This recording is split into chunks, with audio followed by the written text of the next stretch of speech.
Well, I just watched the two-part premiere to Daredevil Born Again, and I have some pretty mixed feelings about it. I don't think it's as awful as I was expecting, but you can tell that it came from a troubled production where they famously, during the writers and actors strike, saw like the first 6 episodes that had been made.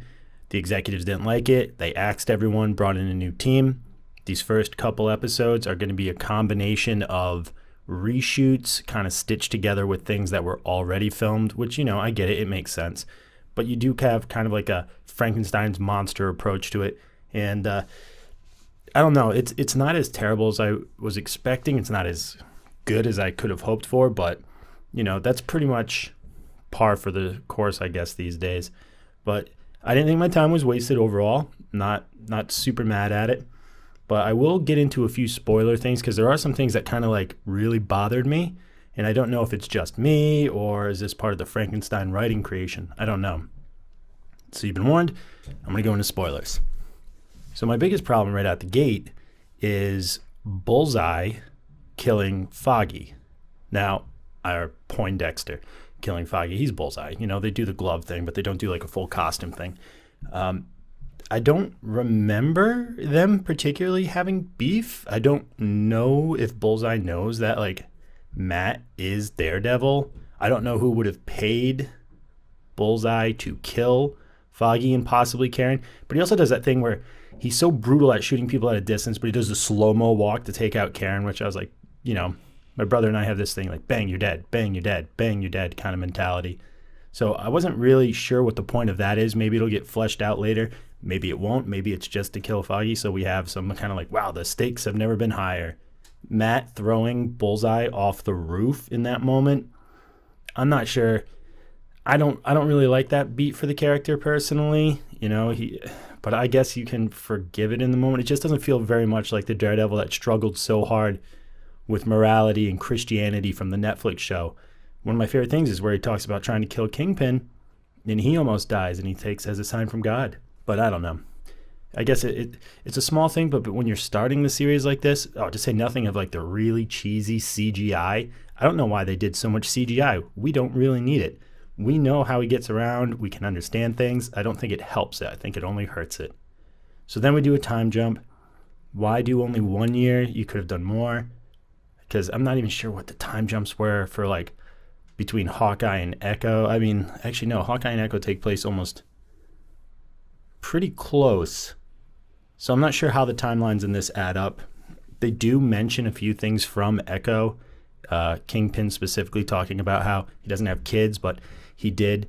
He was a mentor at one time, and that's as close as he got. And then Matt's like, didn't she shoot you in the face? And he's like, ha, ha, ha, ha, ha. I don't like Kingpin laughing so much. It's friggin' weird. So I guess they're kind of sticking with the Echo healed him at the end of the show version of Kingpin a little bit, which I don't really like. Didn't like it in the show, don't like it here. They kind of make up for it a little bit in the second episode. I'll get to that, though. So, Fisk runs for mayor, and he gets it, mayor of New York City. It's in the trailers. Everybody was expecting it. And I feel like this probably was something that was a lot more Trump-coded before they went in and did, like, reshoots and edits. I mean, he's got the hat, like, Fisk can fix it. And I feel like they probably wanted to spend more time about him as, like, a demagogue. But they saw, like, there's no appetite for it from your viewing audience. So they probably cut it like way short, edited it way down. And it kind of feels that way when you watch it.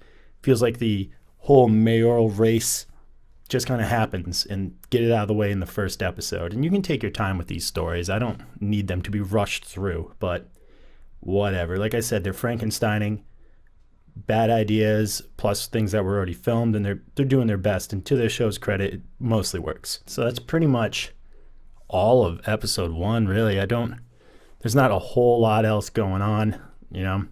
Fisk wants to outlaw vigilantes, which, makes sense, especially given his personal history. So I was fine with that. Story beat wise, they're kind of setting some stuff up in that regards. Matt gives up being Daredevil after Foggy's death, but we kind of expected that because they had been releasing. One of the problems, I guess, with the original cut was that he doesn't even suit up until like episode 4 or 6 or something. I can't remember. Episode 2, Fisk's already won. And there's this part at the beginning, and he was sitting there at his office and he had like bloodied knuckles. And I was like, what is that about? Did he find, because it's revealed that in his absence, his wife Vanessa had an affair with a man named Adam. And she's like, don't kill him. And he's like, I'm not that man. But if his knuckles are bloody, maybe he didn't kill him. Maybe he just beat him up real bad. Matt gets a case involving a guy who, well, the police say he killed a cop, but he was intervening on behalf of a man being beat up. It turns out the two guys beating up this dude were police officers. Starts this whole thing where Matt ends up finding out the guy is the White Tiger. He does well when he plays in the sphere of like trying to understand like other vigilantes, other heroes, like they did with the Punisher in season 2. I like those kind of things. So I'm excited to see where this story goes forward. It is funny though, because he's like, I didn't have my costume or my magic medallion. And like, this is a world where things like that can just be said. Like, you need your magic medallion. And when he's talking about it with the judge, like you can see everybody like the absurd nature of their new reality now. I didn't really like Wilson Fisk and Vanessa going to therapy, like marriage counseling. I feel like you can allude to it. I don't want to see too many scenes of this. I don't like my scenes of Kingpin where he's like an emotional wreck. It's one of the things that sank him so bad in Echo. I don't want to see it carried through over here. Hopefully this is a holdover of the stuff that was axed, and we're just going to get a little scene of it here. I don't want a lot of it. When Murdoch goes to find the witness who can attest to the fact that, the White Tiger guy came in to save him, he forces him out the fire exit. And when the two cops come in and Matt doesn't give him up, they beat the crap out of him. And I'm like, you cannot beat the crap out of the defense counsel.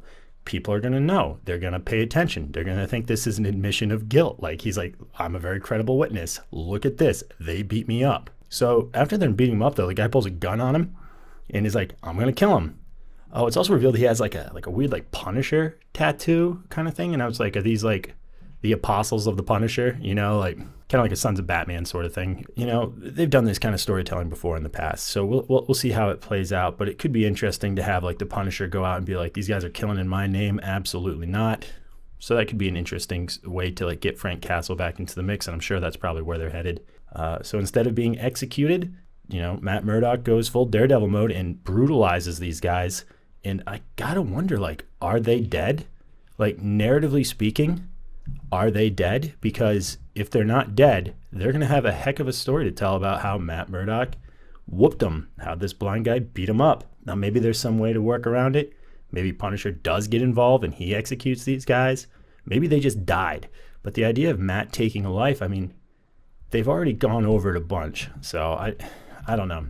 It just seems to be antithetical to what he was going for. But like I said, overall pretty small in terms of complaints, and it's only 2 episodes in, and I know that, like I said, they had to patchwork a couple things together that they necessarily didn't want to, but I'm not mad at it. I didn't think my time was wasted.